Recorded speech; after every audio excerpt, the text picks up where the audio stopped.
muncul istilah yang disebut silent blue code. Ya, silent itu disampaikan oleh Sugeng Teguh Santoso dari Indonesia Police Watch. Gimana? Jadi Sugeng Teguh Santoso itu menyampaikan ke kita juga di informasi kemarin, disampaikan lagi. Apa itu silent blue code? Silent blue code itu orang pokoknya memberi fasilitas atau pejabat tinggi memberi fasilitas yang nyaman kepada teman dekat dan saling melindungi. Mahfud MD belak-belakan kepada publik persoalan yang dihadapi pada saat sejak masuk menjadi anggota tim reformasi polisi. Beberapa orang yang datang kepadanya, ada yang dari partai, ada yang dari politisi, dari tokoh masyarakat, kemudian juga dari internal polisi. Bahkan di antara internal polisi ada bintang-bintang 3, ada jenderal-jenderal bintang 3 yang juga ikut memberikan masukan. Dan ternyata banyak sekali persoalan yang baru muncul ya setelah terbentuknya tim reformasi ini. Semua dipertentangkan apa yang harus diperbaiki dan kenapa ini ada pasal ini dan seterusnya nanti akan diperbaiki dalam sebuah keputusan dari tim reformasi ini. Nah teman-teman, kita dengarkan terlebih dahulu pernyataan dari Mahfud MD.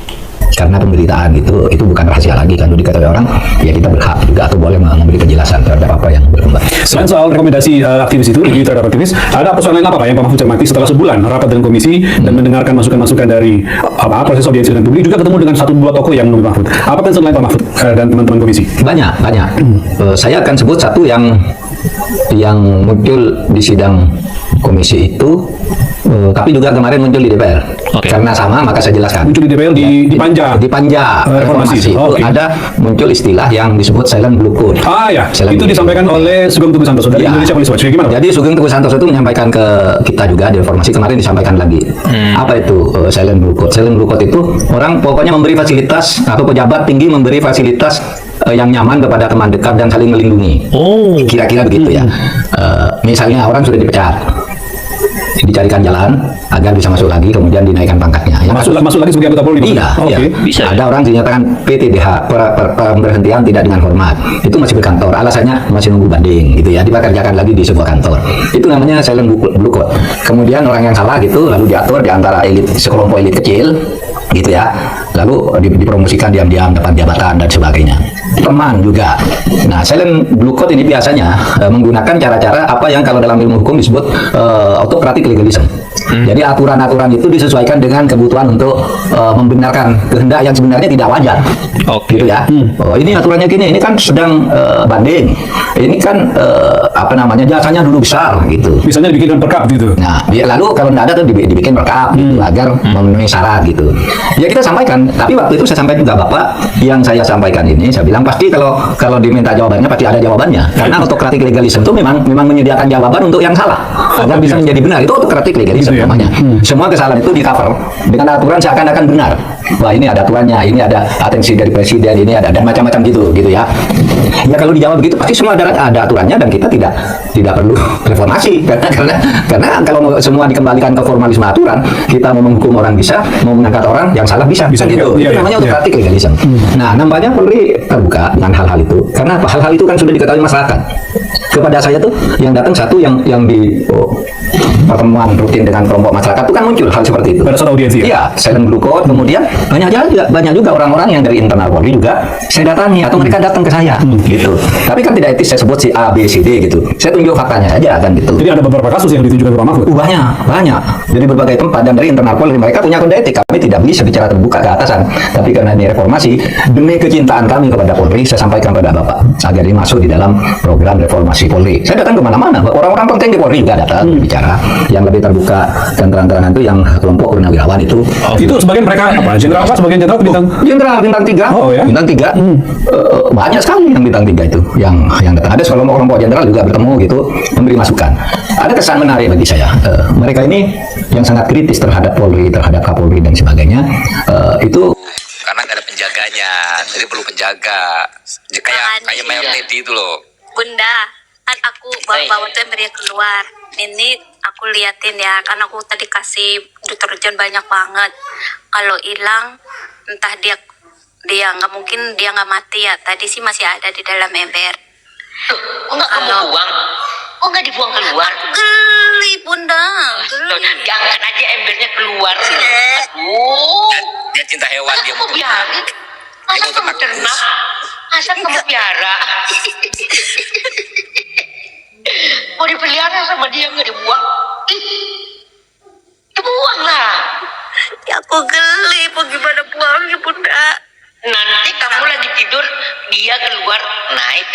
dulu bagaimana?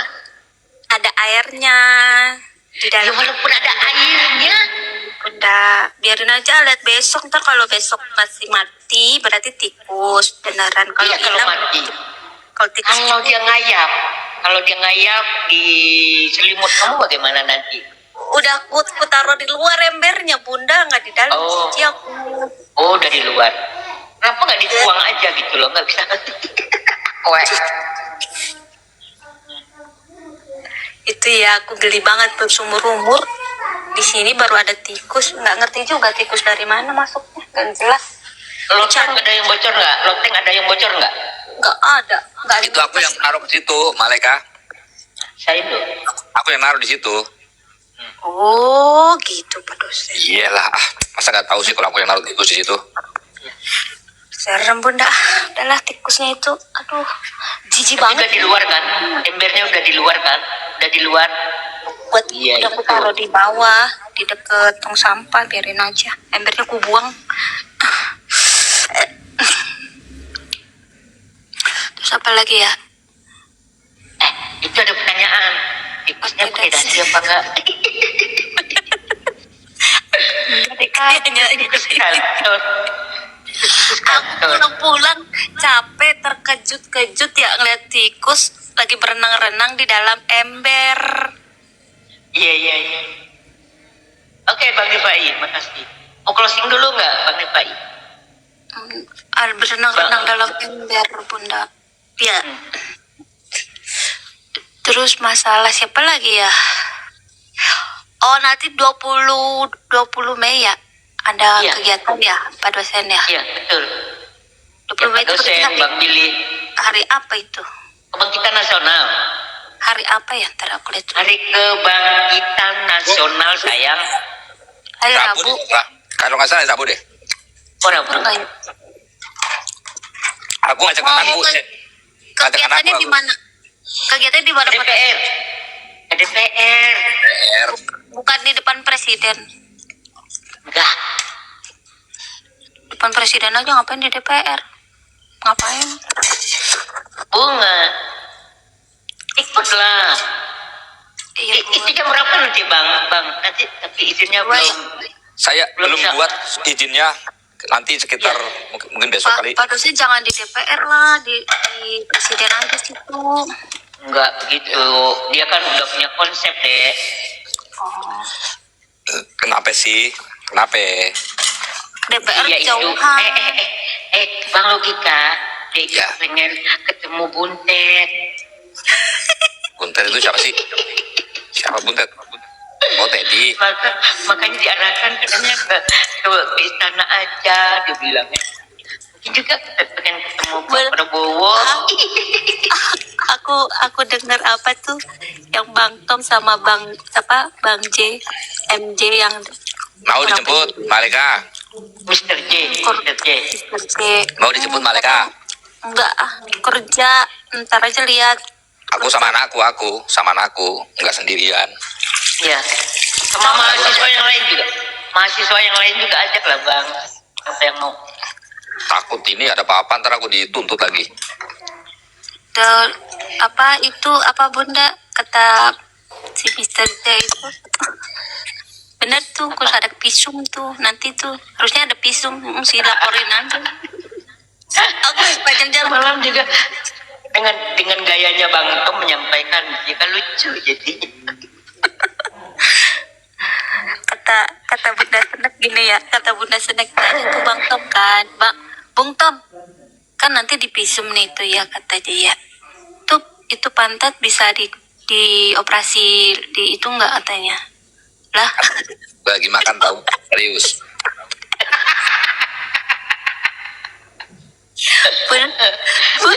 Kata Bunda Senek itu kan bisa ngilangin jejak, bisa dioperasi nggak, katanya gitu kan, kata si itu tuh, kata siapa Bunda Senek tuh nanya ke Bang Tom. Ya bisa-bisa aja, tapi nggak mungkin juga kan Bun ya? Bisa nggak sih Bun menghilangkan jejak gitu kan? Titiknya bisa itu dihilangin pakai ini H2SO4.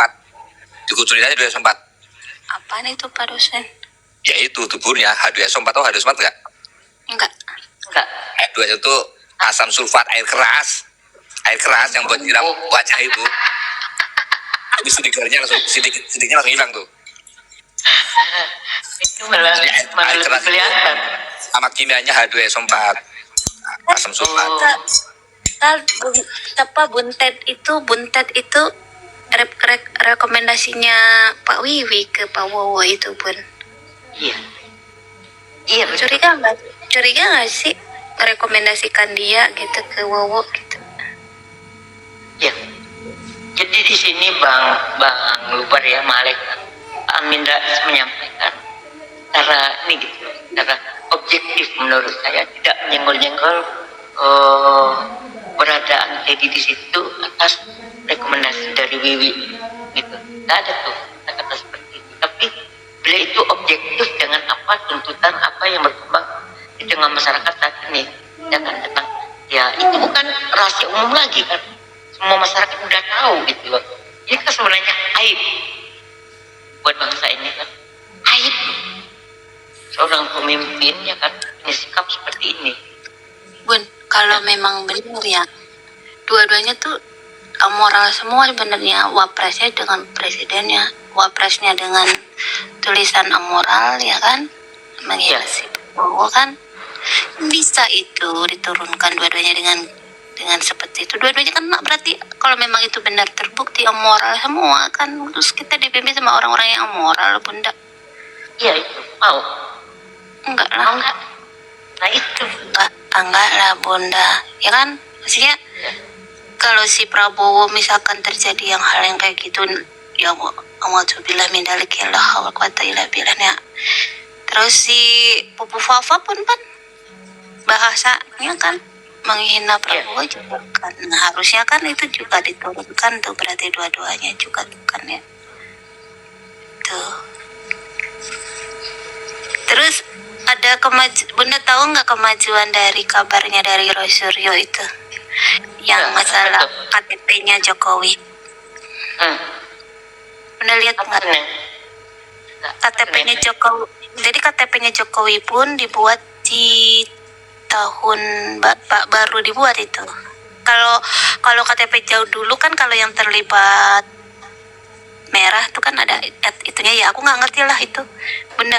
Zamannya kalau dia dulunya ada terlibat PKI gitu kan, ada KTP-nya ada ditandai katanya ya. iya. Nah, yang Jokowi ini ada kabar terbaru dari Roy Suryo itu, ternyata fotonya tuh ditempel juga. Oh Jadi ada perkembangan baru, KTP-nya Jokowi itu bermasalah juga. Jadi kayak baru dicetak sama itunya juga, sama apa namanya, surat lahir itu loh, akte kelahiran juga baru dicetak. aduh. Itu perkembangan terbaru. Jadi Gak jelas ya. KTP dan akte kelahiran. Jadi KTP dan akte kelahiran itu dipertanyakan, dan itu akan menjadi salah satu tambahan bukti ya.